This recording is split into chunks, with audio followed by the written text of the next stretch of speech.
আসসালামু আলাইকুম। দেখেন আমার এক ভাই গিলা দিয়ে আর এই নলা মাছ দিয়ে পাক করব। আমি জানি না কিরম স্বাদ হইব, তো আপনারা কমেন্টে জানাবেন। তো দেখেন, আমি আর মুখ দেখাবো না, লজ্জা পায়, আমি কোনোদিন ক্যামেরার সামনে আসি নাই, এই কারণে মুখ দেখা চাইতেছে না।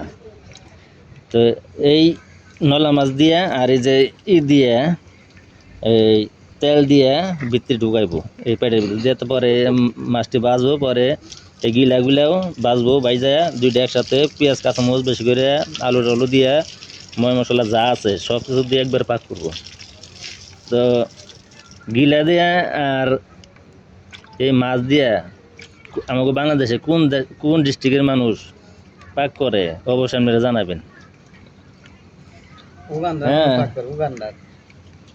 আমার এই ভাই কইতেছে উগান্ডারে বলে পাক করে, জানি না।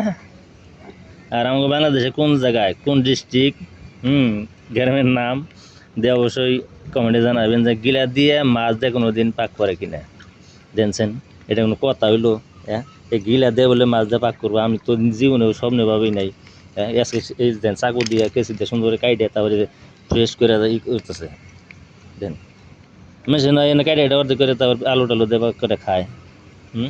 আপনারা জানাবেন প্লিজ। হ্যাঁ।